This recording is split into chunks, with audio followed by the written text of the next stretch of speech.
ఇక south Africa జట్టు 30 ఓవర్లలో 5 వికెట్లను కోల్పోయి 153 పరుగులు చేసింది. తజ్మీన్ బ్రిడ్జ్, అన్నేఖే బోస్చా, మేరీ ఝన్నా, సునీల్ సినాలో జాఫ్ట్ అవుట్ అయ్యారు. ఇక తజ్మీన్ బ్రిడ్జ్ 23 రన్స్ చేయగా బోస్చా డకౌట్ అయ్యారు. నల్లపరెడ్డి చరణి ఒక వికెట్ తీశారు. ఇక క్రీజ్లో ఉన్న లారా వోల్టార్జా భారత్ విధించిన టార్గెట్ను ఛేదించేందుకు ఒంటరి పోరాటం చేస్తున్నారు.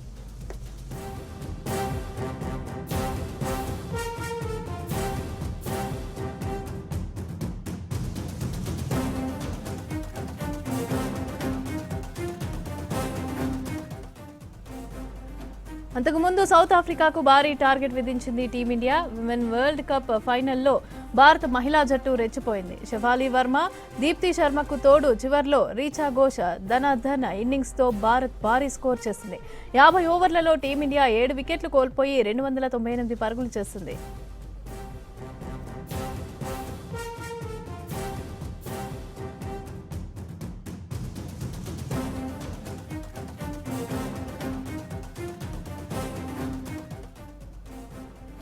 ఇక మరింత సమాచారం తేజస్వి అందిస్తారు. తేజస్వి, మ్యాచ్ కి సంబంధించి అప్డేట్స్ ఏంటి?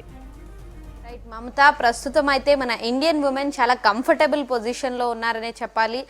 నియర్లీ రన్ రేట్ 7 క్రాస్ చేస్తుంది. వాళ్ళు ప్రస్తుతం 5 రన్ రేట్ మెయింటైన్ చేస్తున్నారు అండ్ 7.2 వరకు వెళ్ళింది. అయితే మన బౌలర్స్ కానీ మన ఫీల్డర్స్ కానీ ఈవెన్ హర్మన్ ప్రీత్ కెప్టెన్సీ వీటన్నిటి గురించి మాట్లాడుకున్నాం. వాళ్ళు చాలా బాగా బౌలింగ్ చేస్తున్నారు. అండ్ షెఫాలి వర్మ తను పార్ట్ టైం బౌలర్ అయినా సరే తను ఒక పక్క బ్యాట్తో కంట్రిబ్యూట్ చేసింది. 87 రన్స్ ఎంత క్రూషియలో మనకు తెలుసు.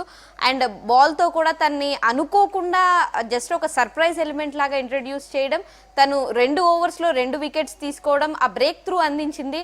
సో అది చాలా సర్ప్రైజింగ్ ఎలిమెంట్. అండ్ అటు సైడ్ ఓన్లీ వాళ్ళ కెప్టెన్ లారా ఉల్వర్ట్ మాత్రమే ఒక సైడ్ ఒక ఎండ్ నుంచి తను బాగా ఫైట్ చేస్తుంది. కానీ ఇటు సైడ్ ఎవరు తనకి ఆ సపోర్ట్ ఇవ్వట్లేదు, ఆ పార్ట్నర్షిప్స్ బిల్డ్ అవ్వట్లేదు. కానీ తను మాత్రం సెంచరీకి దగ్గరగా ఉంది. కానీ వాళ్ళు టఫ్ కండిషన్లోనే ఉన్నారు.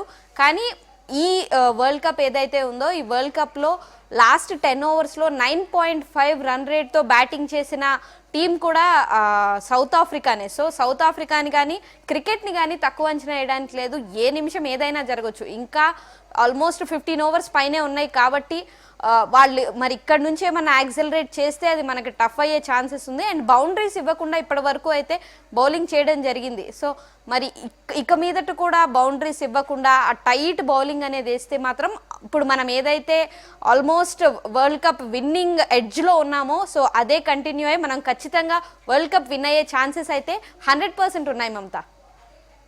Thank you Tej.